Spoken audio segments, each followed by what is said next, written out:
Naiisip mo na ba ang malulutong na pipino at matatamis na kamatis para sa susunod na season? Sandali, kumakaway na ba ang kamay mo sa makukulay na katalogo ng buto? Pigilan mo muna. Ang pinakamalaking pagkakamali ng 70% ng mga nagtatanim ay ang pag-aakalang patay na ang hardin tuwing Disyembre at oras na para mag-relax. Sa totoo lang, sa katahimikan at kapayapaan ng buwang ito, dito inilalatag ang pundasyon ng iyong magiging ani. Kung palalampasin mo ang isang mahalagang hakbang na ito, lahat ng pagod mo sa tagsibol, lahat ng mamahaling buto at pataba ay maaaring masayang lang. Sa videong ito, tatalakayin natin ang pinakamahalagang gawain ng hardinero ngayong Disyembre. Hindi ito simpleng paglilinis o pagtatakip lang ng halaman. Ito ay strategic planning, isang estratehiya na magtitipid sa iyo ng malaking pera, oras at stress sa susunod na taon. Panoorin mo ito hanggang dulo at ginagaranti ako magbabago ang pananaw mo sa hardin mo tuwing taglamig at malalaman mo kung paano gawing pinakamaani ang susunod na season sa buhay mo. Bakit napaka-importante ng Disyembre? Dahil ito lang ang buwan sa buong taon kung saan pwede tayong huminto at mag-isip. Kung tagsibol, nagmamadali tayong magtanim. Kung tag-init, nagdidilig at nagdadamuhan. Kung taglagas, nag-aani. Wala nang oras para mag-analisa. Ang Disyembre ay ang oras kung kailan ang hardinero ay nagiging isang strategist imbes na basta agronomist. Ang buong kalikasan ay humihinto na nagbibigay sa atin ng kakaibang pagkakataon na magtrabaho hindi gamit ang pala, kundi gamit ang utak. Ngayon ang tamang panahon para walang pagmamadaling pag-aralan ang nakaraan upang hindi na ulitin ang mga pagkakamali sa hinaharap. Ang kalimutan kung saan tumubo ang kamatis noong nakaraang taon at itanim ulit sa parehong lugar. Siguradong sakit at panghihina ng lupa ang kalalabasan. Ang biglang bumili ng magagandang pakete ng buto na hindi naman angkop sa iyong klima o wala ka namang pagtataniman. Ito ay pagtatapon lang ng pera. Ang Disyembre ay oras para gumawa ng malinaw na plano, ang roadmap ng iyong tagumpay sa paghahardin. Ito ang pundasyon. Kung wala ito, ang iyong taniman ay magiging baluktot at hindi mapagkakatiwalaan. Kaya, saan ba tayo magsisimula? Sa pinakamahalagang dokumento ng bawat matagumpay na nagtatanim. Ihanda na ang inyong garden diary or kuwaderno sa paghahalaman na sana ay iningatan ninyo simula pa noong nakaraang season. Kung wala pa, huwag kang mag-alala. Simulan mo nang gawin ito ngayon at subukang balikan sa alaala ang lahat ng mga nangyari.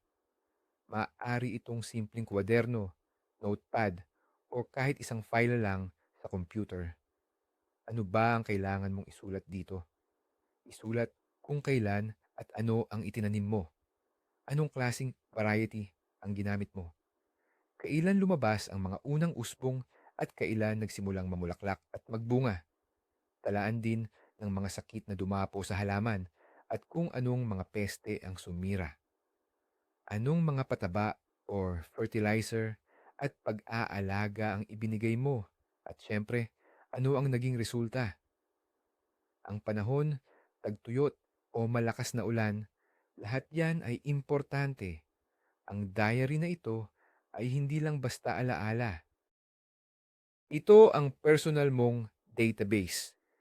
Isang napakahalagang pinagkukunan ng impormasyon para sa pagsusuri. Kung wala ito, ang anumang pagpaplano mo ay parang naglalakad ka lang sa gitna ng matinding ulap. Isipin mo na lang habang tinitingnan mo ang mga pahina. Makikita mo ang malinaw na larawan ng nakaraang tag-init. Ang sumunod na hakbang ay ang paglalapat sa papel. Kumuha ng malaking papel at iguhit ang simpleng plano ng inyong bakuran o taniman. Markahan ninyo rito ang lahat ng inyong taniman or griada, ang greenhouse, parnik, at lahat ng inyong namumumungang puno at palumpong. Ngayon naman, gamit ang inyong gardening logbook o tala-arawan, gumawa ng mapa ng mga tagumpay at kabiguan noong nakaraang season. Dito mismo sa drawing, markahan kung saan lumaki ng bonggang-bongga ang kamatis at kung saan naman palaging inaatake ng powdery mildew o amag ang mga pipino. Saan lumaki ng matamis at malalaki ang carrots at saan naman ang beets na puro dahon lang at hindi nagkalaman. Gumamit ng magkakaibang kulay. Berde para sa mga matagumpay na lugar at pula naman para sa mga lugar na may problema. Ang simpleng visual na tool na ito ay agad na magpapakita sa inyo ng mga problemadong bahagi ng inyong taniman. Baka may bahagi na laging nag-iipon ng tubig o di kaya naman may lugar na masyadong maaraw at tuyo para sa mga pananim na mahilig sa tubig. Ang mapa na ito ang inyong magiging pangunahing gabay sa pagpaplano ng crop rotation o paglilipat ng tanim na tatalakayin natin sa susunod. Dahil dito, hindi na kayo magkakamali ulit. Ngayon, mag-focus naman tayo sa mga nagtagumpay. Gumawa ng hiwalay na listahan at tawagin itong mga naging matagumpay.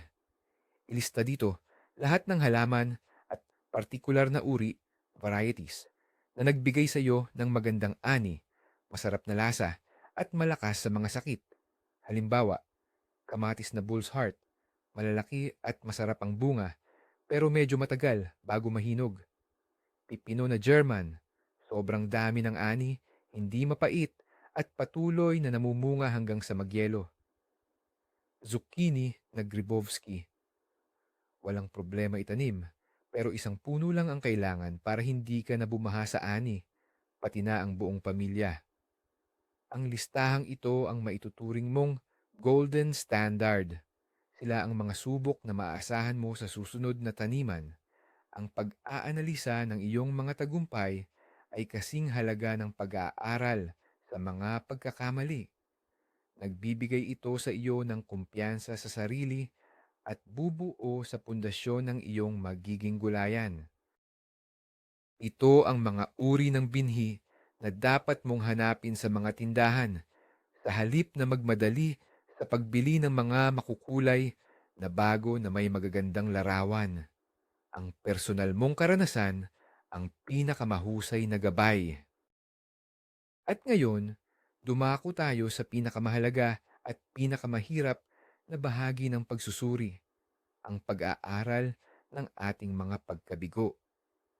Bakit hindi tumubo ng maayos ang iba? O bakit konti lang ang inani? Gumawa ng listahan ng mga hindi nagtagumpay at sa tapat ng bawat isa, subukan mong sagutin ng tapat ang tanong. Bakit? Ang mga karot ba ay maliit at baluktot? Baka masyadong siksik ang lupa o naglagay ka ng sariwang pataba? Namuti ba ang mga kamatis sa greenhouse? Malamang, Phytophthora. Yan, at ibig sabihin, kulang sa bentilasyon at walang sapat na preventive na paggamot. Nalagas ba ang bulaklak ng sili? Posibleng kulang sa tubig o masyadong mainit ang klima. Huwag kang matakot aminin ang iyong mga pagkakamali. Maaaring pumili ka ng iba't ibang uri na hindi angkop sa iyong klima. O kaya naman, masyadong siksikan ang pagtatanim o hindi mo na-train o na-form ng tama ang halaman. Isulat ang lahat ng posibleng dahilan. Kung wala kang alam na sagot, ngayon ang tamang panahon para magbasa ng aklat, manood ng video o magtanong sa forum. Ang Disyembre ay perpektong panahon para matuto. Kapag naintindihan mo ang pinagmulan ng pagkabigo, maiiwasan mo na ito sa susunod. Gamit ang mapa at matinding pagsusuri, pag-usapan naman natin ang pinakapangunahing patakaran ng isang matalinong hardinero, ang crop rotation o tamang pagpapalit tanim. Tandaan, huwag kang magtatanim ng parehong uri ng halaman o ng mga kamag-anak nito sa iisang lugar ng sunod-sunod na taon. Ito ay isang batas. Ang mga pananim na galing sa iisang pamilya ay sumisipsip ng parehong sustansya na mabilis na nagpapahina sa lupa. Dagdag pa rito, naiipon din sa lupa ang mga peste at sakit na tumatama lang sa partikular na pamilya ng halamang iyon. Ano ang ibig sabihin nito sa aktual na pagtatanim? Simple lang, huwag magtanim ng labanos o singkamas pagkatapos ng repolyo. Huwag magtanim ng sili o talong pagkatapos ng patatas at kamatis. At huwag magtanim ng kalabasa at upo pagkatapos ng pipino. Ang gintong patakarang ito ay napakasimple. Maaari mo lang ibalik ang isang pananim sa dati nitong pwesto pagkatapos ng hindi bababa sa 3 hanggang 4 na taon. Ito ang pinakamadali, pinakamura at pinakaepektibong paraan upang mapanumbalik ang kalusugan ng lupa at maiwasan ang napakaraming problema sa sakit ng hindi gumagamit ng kemikal. Ito ang pinakaubod ng organikong pagsasaka at ito ang magagarantiya ng matatag at saganang ani. Ngayon, kumuha tayo ng malinis na papel. Titingnan natin ang layout ng nakaraang taon para makapag-umpisa na tayong mag-drawing ng plano para sa magiging layout ng ating gulayan. Nakakaaliw itong gawin para ka na ring naglalaro ng chess. Saan mo itinanim ang kamatis noong isang taon? Ngayon, pwede mo namang itanim dyan, halimbawa, ang pipino o kaya ay karot. At sa pinagtaniman naman ng pipino, pwede kang magtanim ng legumes, gaya ng peas or beans, na magpapayaman sa lupa dahil sa nitrogen na hatid nito. Saan naman nakalagay ang repolyo? Itanim mo dyan ang patatas. Iplano mo ang lahat ng tanim mo sa mga bed o plot batay sa tamang crop rotation. Huwag mo ring kalimutang isaalang-alang ang pangangailangan ng bawat halaman sa sikat ng araw. Ang matataas na pananim tulad ng mais o and sunflower ay ilagay sa hilagang bahagi, northern side, para hindi nito matabunan ang mga maliliit na halaman. Para naman sa mga tanim na mahilig sa init, gaya ng sili at talong, bigyan mo ito ng pinakamainit at pinakaprotektadong lugar mula sa hangin. Tandaan na ang planong ito ay hindi batong-bato. Pwede mo pa rin itong ayusin pagdating ng tagsibol, like spring. Pero ang pagkakaroon ng ganitong sistema ay makakaiwas sa iyo sa gulo at pagkabalisa habang nagmamadali kang maghanap ng pagtatamnan ng iyong mga seedling. Kapag nagpaplano tayo ng ating mga kamang taniman, hindi lang mga nakaraang pananim ang dapat nating isaalang-alang, kundi pati na rin ang mga magiging katabing tanim. May mga halaman na talagang nagtutulungan at nagkakasundo, pero mayroon din namang nakakaapekto o sumisira sa paglaki ng kanilang katabi. Ito ang prinsipyo ng companion planting o ang tinatawag na magkakasamang pagtatanim. Halimbawa, perpektong magkatambal ang karot at sibuyas. Ang sibuyas ay nagpapalayo ng peste ng karot at ang karot naman ang nagpapalayo sa peste ng sibuyas. Ang basil, kapag itinanim sa tabi ng kamatis, tomatoes, hindi lang nagpapabuti sa lasa nito, nagtataboy pa ito ng mga peste. Ang mga bulaklak tulad ng marigold, tagetes, calendula at nasturtium, hindi lang sila pampaganda. Sila ay mga tunay na tagapagtanggol ng hardin. Pinalulusog nila ang lupa at pinapaalis ang mga nematode at iba pang peste. Sa kabilang banda, ang fennel ay itinuturing na masamang katabi para sa halos lahat ng halaman. Ang dilups naman ay hindi gusto ang kamatis at ang patatas at pipino, cucumbers, ay hindi rin maituturing na magandang magkaibigan. Kaya naman, mahalagang pag-aralan ang mga compatibility chart o talaan ng pagiging tugma ng mga halaman. Ang tamang pagtitinginan ng mga tanim ay magbibigay daan sa mas matalinong paggamit ng espasyo sa kamang taniman at makakalikha ng malusog at balanse na ecosystem sa inyong hardin. Bago ka gumawa ng listahan ng mga buto, umupo ka muna at tanungin ang sarili, ano ba talaga ang kailangan ng pamilya ko? Minsan kasi, dahil sa sobrang excitement o yung tinatawag na gigil, nagtatanim tayo ng napakaraming klase, 10 uri ng kamatis, 5 uri ng sili, at kung ano-anong kakaibang gulay. Pagkatapos, hindi natin alam kung ano ang gagawin sa dami ng aning yan. Kalkulahin mo muna, ilang preserved food ba ang nauubos ninyo sa loob ng isang taon? Gaano karaming gulay ang kailangan ninyo para sa pang-araw-araw na salad tuwing tag-araw?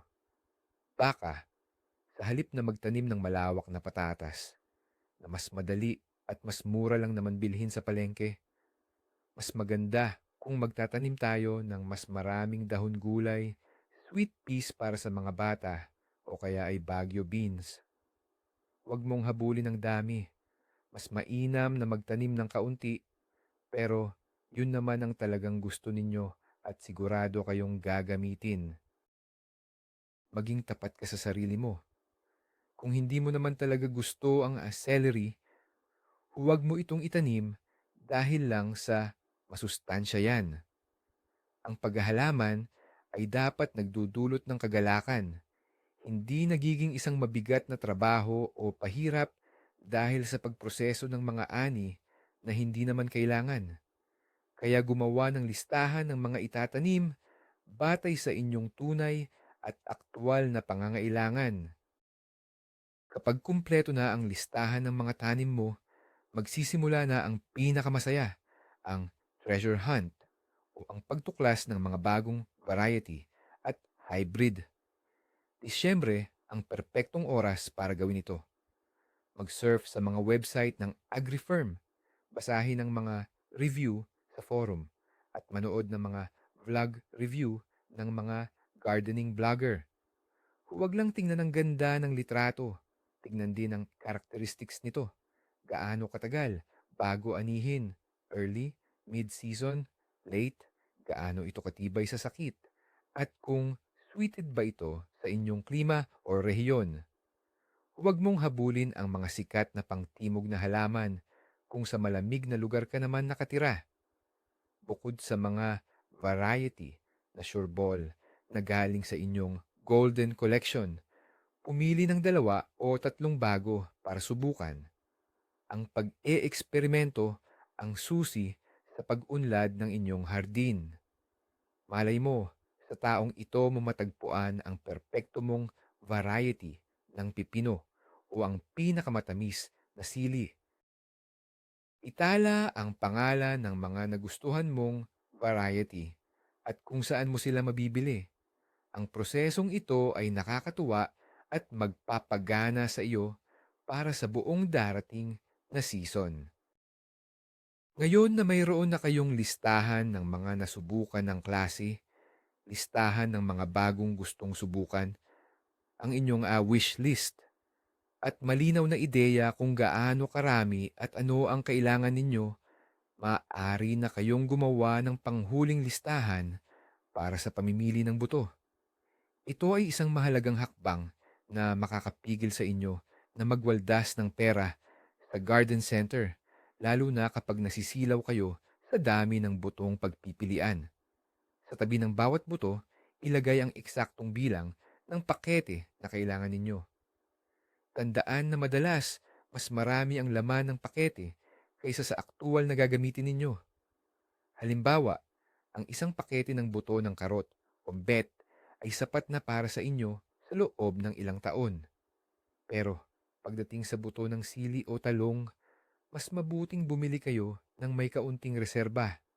Ang listahan na ito ang magsisilbing financial plan ninyo. Dahil dito, siguradong alam ninyo kung ano ang hahanapin at may iwasan ninyo ang bumili ng sobra o hindi naman kailangan. Nagdudulot ito ng disiplina at tumutulong para maging matalino at praktikal ang inyong pagbili at hindi lang basta emosyonal na desisyon. Bago ka magmadali sa tindahan dala ang listahan mo, mag-check muna tayo ng mga luma nating buto. Lahat ng hardinero o nagtatanim ay may lihim na kahon kung saan nakaimbak ang mga buto na natira mula noong nakaraang taon. Titingnan ng mabuti ang expiration date na nakasulat sa mga pakete. Magkakaiba ito depende sa uri ng halaman. Ang buto ng pipino, kalabasa at squash ay nananatiling mabunga sa loob ng 6 hanggang 8 taon. Ang kamatis at repolyo, mga 4 hanggang 5 taon. Samantala, ang karot, sili at talong ay mga 3 hanggang 4 na taon. Pero ang mga buto ng parsnip o celery, mas mainam na bumili ng bago taon-taon. Kung lumipas na ang expiration date o nagdududa ka, maaari kang magsagawa ng simpleng pagsusuri para malaman kung mabubuhay pa ang mga buto. Kumuha ng 10 buto, ilagay ang mga ito sa basang, tissue o napkin, takpan ng plastic at ilagay sa isang mainit na lugar. Pagkatapos ng ilang araw, bilangin kung ilan sa mga buto ang umusbong na. Kung 5 sa 10 ang tumubo, ibig sabihin 50% ang germination rate nito. Kaya kapag nagtanim ka, kailangan mong dublihin ang dami ng buto na itatanim mo. Itong simpleng paraan na ito ay makakatipid sa iyo ng pera at makakatulong na hindi masayang ang espasyo sa iyong taniman. Ang susunod na mahalagang dokumentong kailangan nating ihanda ngayong Disyembre ay ang ating kalendaryo ng pagtatanim at paggawa. Ito ang magiging personal mong schedule para sa buong season. Kailan ba tamang magtanim ng sili para sa punla? O kaya naman, ang kamatis. Kailan natin ililipat ang mga punla sa lupa? Kailan magbibigay ng unang pataba? Gawing basehan ang layout ng inyong gulayan at ang listahan ng mga itatanim ninyo. Para sa bawat halaman, itala ang mga mahahalagang petsa. Maaaring mahanap ang impormasyon tungkol sa tamang oras ng pagtatanim sa pakete ng buto o sa internet, pero huwag kalimutang i-adjust ito base sa inyong rehiyon. Halimbawa, kung kayo ay nakatira sa timog, mas maagang pwedeng magpunla. Kung nasa hilaga naman, mas huli. Ilagay sa kalendaryo hindi lang ang aktwal na pagtatanim, kundi pati na rin ang nakaplano ninyong pagpapataba, pag-iwas at paggamot sa sakit at paglalagay ng mga suporta sa halaman. Ang pagkakaroon ng ganitong kalendaryo ay titiyak na wala kayong malilimutan o makakaligtaan sa gitna ng abala ng tagsibol. Makikita na kayo ay kumikilos ng maayos at sistematiko, parang isang profesional. Ang lupa ang pinakamahalagang yaman ng sinumang hardinero, kaya dapat itong pag-isipan at planuhin lalo na habang taglamig. Suriin kung anong klase ang lupa sa inyong taniman noong nakaraang season. Malapot ba ito at maputik, clay, o mabuhangin na mabilis umagos ang tubig? Maasim, acidic ba o alkaline? Kung hindi mo pa nasusubukan ang acidity ng lupa, ito na ang tamang oras para bumili ng simpleng test kit sa tindahan ng mga gamit sa hardin. Dito nakasalalay kung anong klasing pataba at soil conditioner ang kailangan mo. Planuhin kung paano mo gagawing mas maganda ang istruktura ng lupa. Para sa maputik na lupa, magdagdag ng buhangin, peat at compost. Para naman sa mabuhangin, magdagdag ng luwad, clay, compost at patabang galing sa dumi ng hayop, organic fertilizer. Pag-isipan kung paano mo ibabalik ang pagiging mataba ng lupa. Gagamit ka ba ng mga mineral fertilizer o susundin mo ang prinsipyo ng organic farming? Gumawa ng plano para mapanumbalik at mapakain ang iyong lupa para sa darating na taon. Tandaan, kapag malusog ang lupa, magiging malusog ang mga halaman at siguradong sagana ang iyong aanihin. Batay sa pagsusuri ng lupa at sa pangangailangan ng mga pananim na balak mong itanim, bumuo ka ng isang plano para sa paglalagay ng pataba. Magdesisyon kung anong estratehiya ang pipiliin mo.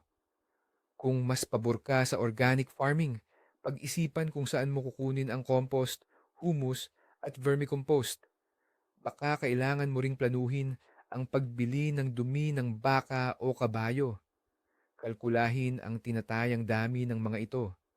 Kung gagamit ka naman ng mga mineral na pataba, tukuyin kung aling mga uri ang kakailanganin mo.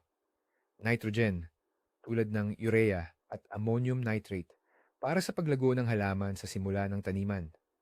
Phosphate at potassium, tulad ng superphosphate at potassium sulfate, para sa pamumulaklak at pamumunga sa bandang gitna at huli ng panahon. Gumawa ng listahan ng lahat ng kinakailangang supply at isama ito sa pangkalahatang shopping list mo. Sa ganitong paraan, mabibili mo ng maaga ang lahat ng kailangan, posibleng makakuha ka pa ng diskwento, at hindi ka na magmamadaling maghanap ng tamang pataba sa gitna ng kasagsagan ng pagtatanim. Ang green manure, o tinatawag ding halamang pataba, ay isa sa pinakamahusay na paraan para sumigla at yumaman ang ating lupa. Kung hindi mo ito naitani noong nakaraang season, hindi pa huli ang lahat para magsimula sa maagang panahon ng pagtatanim. Sa sandaling uminit na ng bahagya ang lupa, maaari mo nang itanim ang mga green manure na mabilis tumubo, tulad ng mustard, mustasa, oats, oatmeal, at pasilya. Ang mga halamang ito ay mabilis dumami, sumasakal sa pagtubo ng mga ligaw na damo, lumalambot ang lupa dahil sa kanilang ugat, at nagdaragdag ng organikong material at sustansya. Bago mo itanim ang pangunahing seedlings mo, sapat na ang hiwain lang ang mga green manure na ito gamit ang isang tool at iwanan mo na sa bed para magsilbing mulch o pantakip sa lupa. Pag-aralan mo kung anong klase ng green manure ang bagay sa layunin mo. Halimbawa, ang mga legumbre tulad ng vetch or peas ay nagpapayaman sa lupa ng nitrogen. Ang mustard at oilseed radish naman ay epektibong panlaban sa mga sakit sa halaman at pati na rin sa wireworms o mga uod. Ang pagsasama ng green manure sa iyong sistema ng pagpapalit tanim, crop rotation, ay malaking tulong para magkaroon ka ng masigla at matabang hardin. Ang Disyembre ay tamang panahon para tingnan kung kumusta na ang lagay ng iyong itim na ginto, ang iyong compost. Kung mayroon kang compost pile o lalagyan, silipin mo ito. Pwede mong haluin o baliktarin ang laman para pumasok ang hangin, oxygen, at mapabilis ang pagkaagnas, decomposition. Kung masyadong tuyo ang pinaghaluan, basain mo ito ng bahagya gamit ang maligamgam na tubig. Pero kung sobra naman sa basa at umaalingasaw sa baho ng bulok, kailangan mong magdagdag ng tuyong materyales tulad ng sawdust, dayami, straw, or karton. Tantiyahin mo kung gaano karaming finished compost ang meron ka pagdating ng tagsibol. Sasapat ba ito para sa mga plano mo? Kung sa tingin mo ay magkukulang ka, magplano na bumili ng ready-made na lupa o kaya ay organic fertilizers, pataba. At kung wala ka pa ring compost bin, ang panahong ito ay perpekto para pag-aralan ang iba't ibang disenyo at planuhin ang paggawa nito sa susunod na tagsibol. Tandaan, ang paggawa ng sarili mong pataba ay talagang matipid at eco-friendly. Ngayon, lumipat naman tayo mula sa lupa patungo sa mga kagamitan. Magkaroon tayo ng kumpletong imbentaryo ng lahat ng inyong gamit sa paghahalaman. Ilabas nyo ang lahat ng pala, kalaykay, asarol, gunting pananim, at pamutol ng sanga. Suriin nyo itong mabuti. Ano ang nasira noong nakaraang season na kailangan ng ayusin? Baka may basag ang hawakan ng pala o kaya naman natanggal ang handle ng inyong pandilig. Gumawa ng listahan ng mga kailangang ipaayos at gumawa rin ng listahan ng mga kailangan namang bilhin. Siguro, matagal mo nang pinapangarap ang isang magandang tool na magpapadali sa pagbunot ng damo. O baka naman kailangan mo ng bago at mas madaling gamiting sprayer. O kaya sira na talaga at hindi na mapakinabangan ang inyong lumang guwantes sa hardin. Isama ang lahat ng ito sa inyong pangkalahatang listahan ng bibilhin. Madalas may sale or malaking discount sa mga garden center sa panahong ito. Kaya makakabili kayo ng dekalidad na kagamitan sa mas mababang presyo. Ang pagsalubong sa bagong season ng may kumpleto at maayos na set ng kagamitan ay ang susi sa komportable at produktibong pagtatrabaho. Hindi sapat na tingnan lang ang mga kagamitan. Kailangan talagang ihanda natin ang mga ito bago gamitin. Parang yung kasabihang maghanda ng maaga. Ganyan din ang dapat nating gawin sa ating mga gamit sa hardin. Linisin ang lahat ng metal na parte. Tanggalin ang lupa at kalawang gamit ang wire brush or metal na sipilyo. Pagkatapos, hasain ang lahat ng dapat na matalas. Ang talim ng pala, asarol, pruning shear, gunting na pang-pruning at mga kutsilyo. Ang pagtatrabaho gamit ang mapurol na gamit ay mahirap at hindi epektibo. Ang matalim na panggupit ay nagbibigay ng malinis na hiwa kaya hindi masyadong nasasaktan ang halaman. Samantala, ang matalas na pala ay mas madaling bumaon sa lupa. Pagkatapos, mahasa, pahiran ng langis, ng makina o anumang pampadulas ang lahat ng metal na ibabaw para maprotektahan ito sa kalawang. Ang mga kahoy na hawakan, handle, ay pwedeng kiskisin ng liha, sandpaper, at pinturahan ng varnish or linseed oil.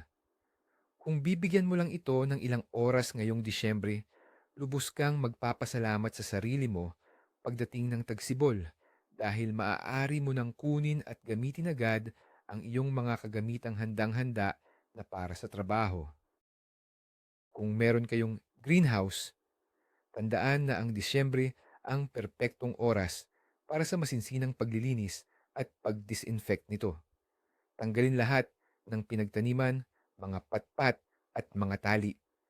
Lahat ng residue o dumi na yan ay pinamumugaran ng mga peste at nagdadala ng sakit. Linising mabuti ang buong structure sa loob, gumamit ng solusyon ng sabon at tubig, at tutukan ang mga sulok at bitak kung saan pwedeng magtago ang mga insekto. Pagkatapos mahugasan, kailangan nyo na itong i-disinfect. Pwede kayong gumamit ng solusyon ng copper or iron sulfate, Bordeaux mixture, o iba pang special na disinfectant. May isa pang epektibo pero mas mapanganib na paraan ang pagpapausok gamit ang sulfur candle or sulfur bomb. Halos lahat ng sakit at peste ay matatanggal nito.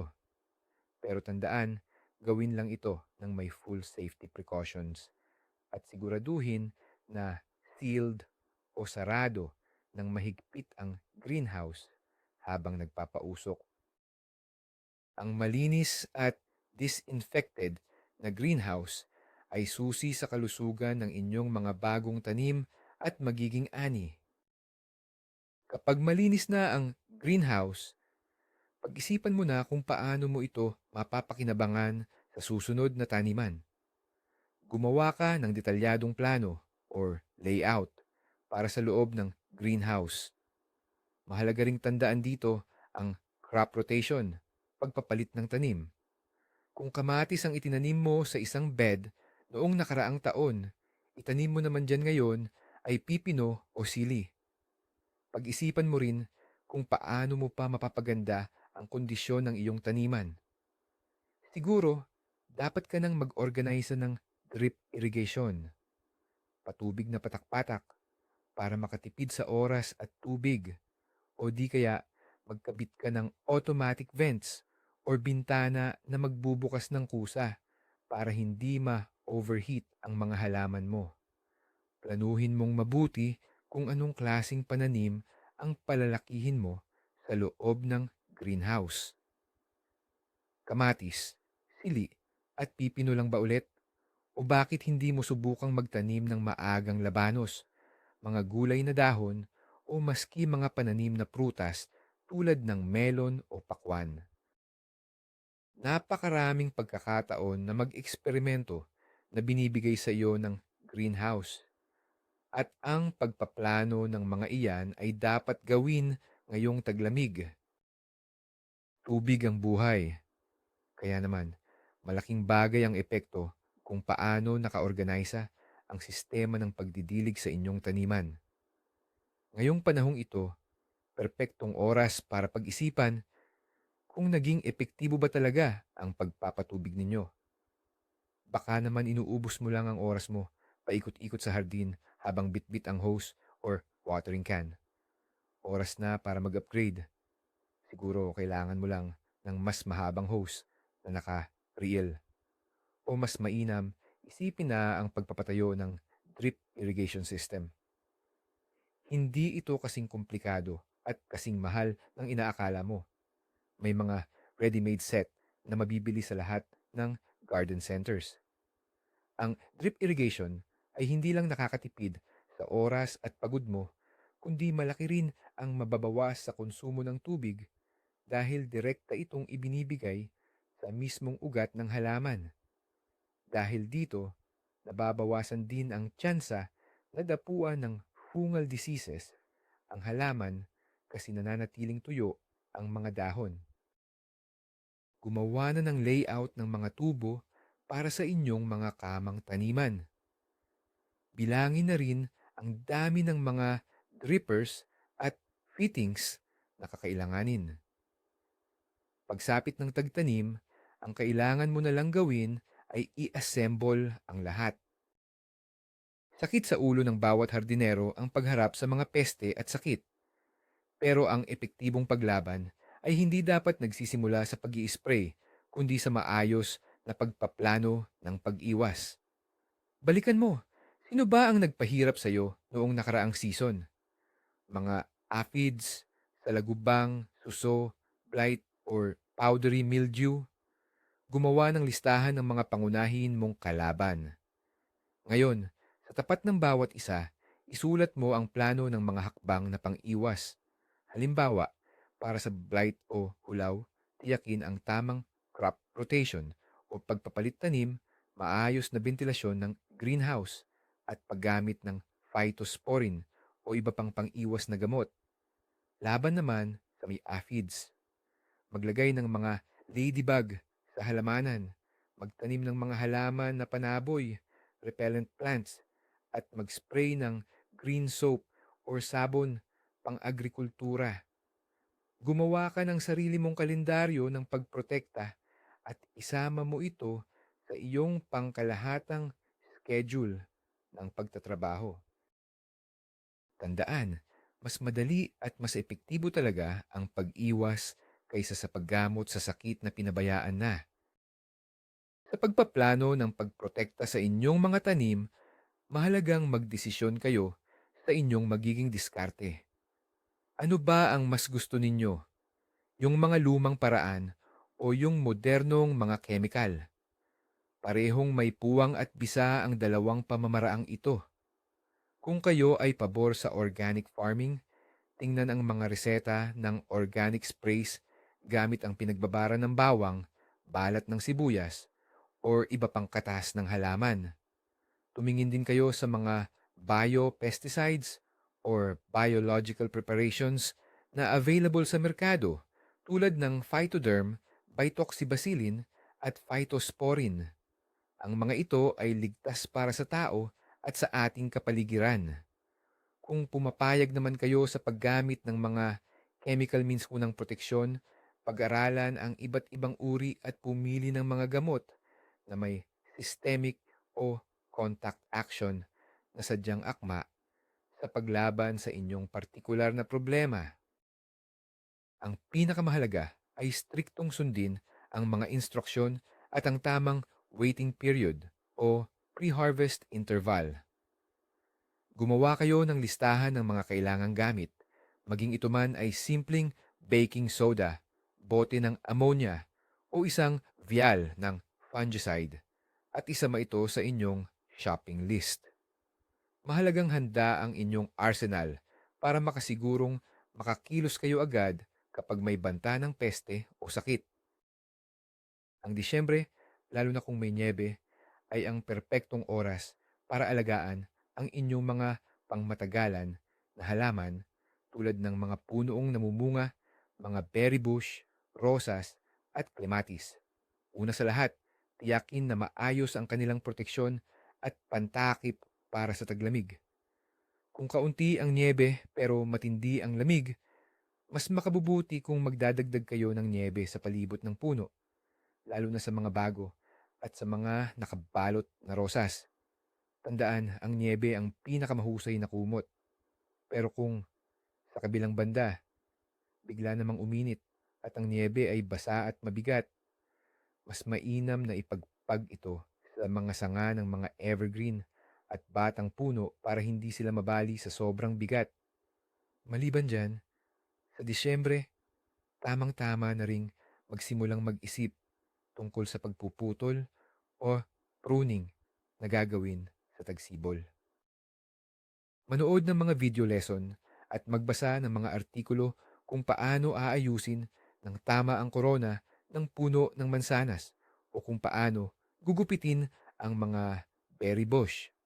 Pwede pa ngang lumabas sa hardin at isipin na kinugupit na ninyo ang mga puno habang tinatandaan kung aling mga sanga ang dapat alisin sa darating na tagsibol. Ngayong tahimik at malamig ang panahon, ito ang perpektong oras para planuhin ang malalaking pagbabago sa iyong hardin. Siguro, matagal mo nang gustong magtanim ng bagong punong prutas o maglagay ng hanay ng mga palumpong. Ngayon, pwede kang maglaan ng oras para piliin ang perpektong lokasyon para sa mga bagong tanim. Dapat mong isaalang-alang ang dami ng sikat ng araw, proteksyon laban sa hangin, at kung paano ito makikisama sa mga kasalukuyan mo ng tanim. Mag-research ng mga klase ng halaman na angkop sa inyong lugar at basahin ang mga review. Pumili ng isang mapagkakatiwalaang nursery kung saan ka bibili ng mga seedling. Isulat ang lahat ng iyong ideya. Baka gusto mong magtanim ng hedgerow, magsimula ng ubasan o gumawa ng pandekorasyon na sulok gamit ang mga halaman na evergreen. Lahat ng malalaking proyekto ay nagsisimula sa isang plano na iginuhit sa papel habang tahimik ang gabi.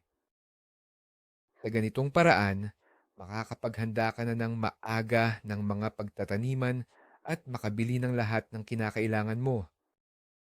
Kung maliit lang ang inyong bakuran at kulang sa espasyo para sa lahat ng gusto ninyong itanim, pag-isipan nyo ang paggamit ng vertical gardening o kaya naman gumawa kayo ng raised beds or hot beds, warm beds.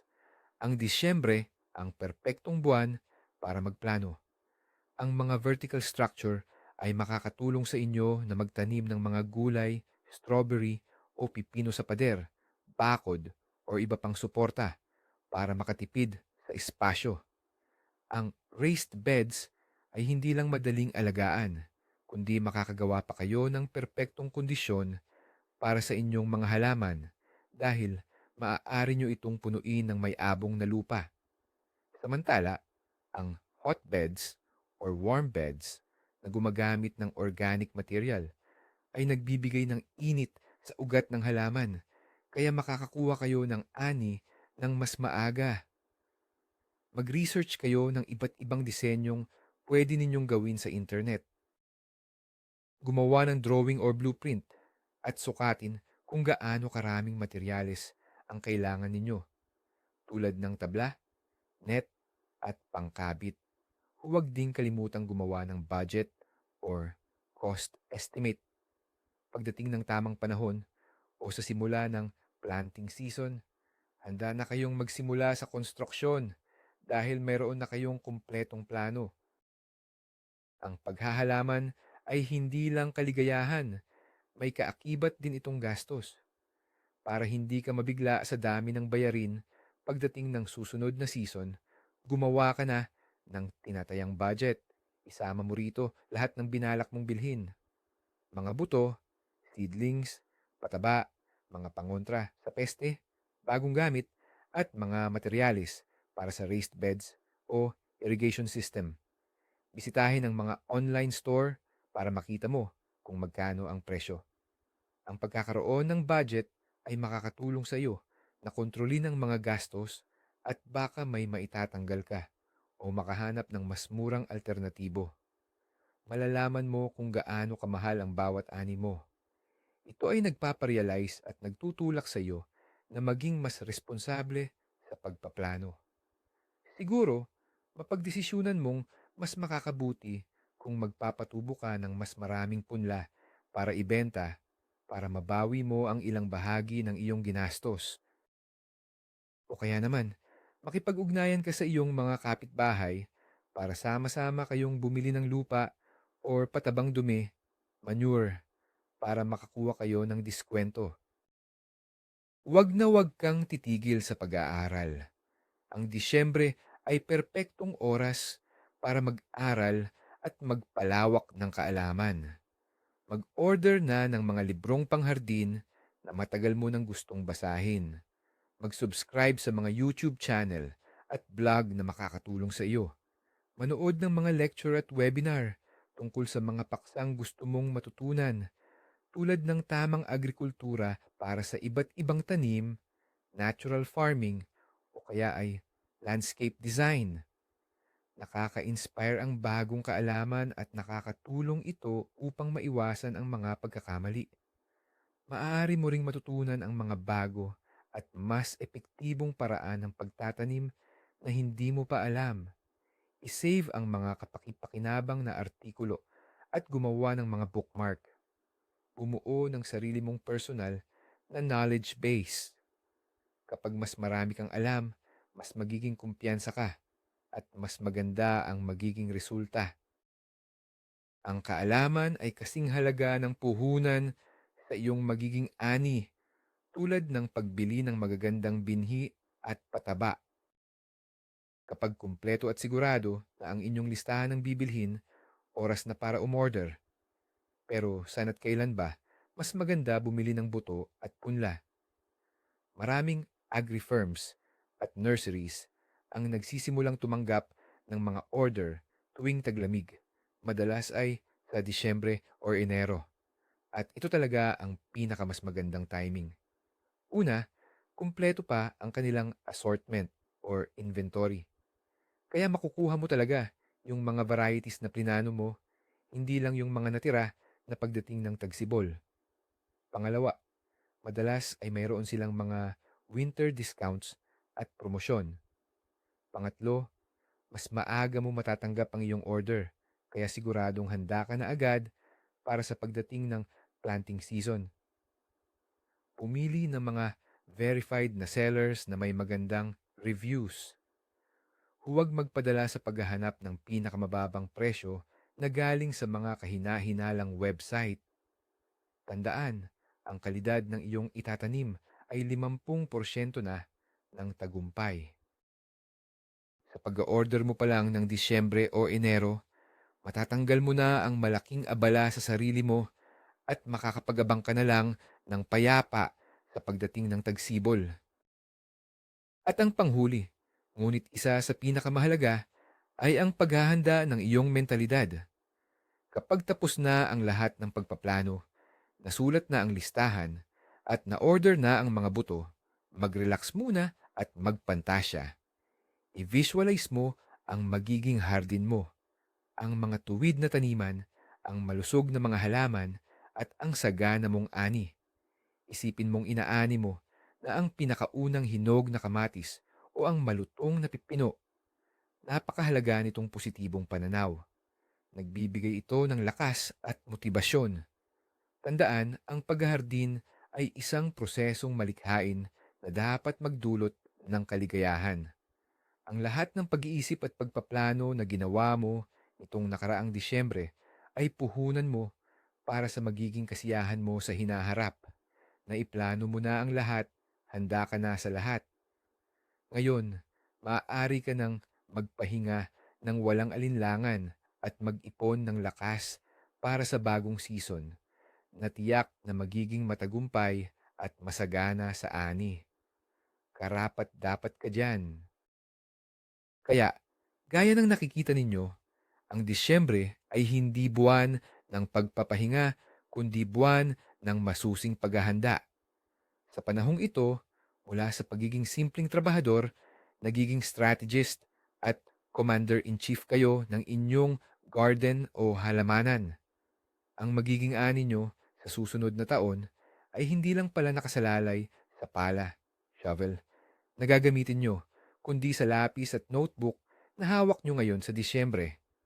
Pagsusuri, pagpaplano at paghahanda, ito ang tatlong haligi na nagdadala ng tagumpay sa bawat naghahalaman. Kapag ginawa nyo ito ngayon, naglalatag kayo ng matibay na pundasyon, kaya't maiwasan nyo ang 70% ng mga magiging problema. Makakatipid kayo sa gastos at mas magiging masaya at sulit ang inyong pagtatrabaho. Maraming salamat sa pagtapos ninyo sa video na ito. Kung may natutunan kayong bago at kapaki-pakinabang, huwag kalimutang mag-like at mag-subscribe sa aming channel para hindi nyo ma-miss ang simula ng bagong season kasama namin. Kayo naman, ano ang mga ginagawa ninyo sa inyong garden ngayong Disyembre? Mayroon ba kayong sariling sikreto sa pagpaplano? I-komento nyo na yan para magpalitan tayo ng mga kaalaman at karanasan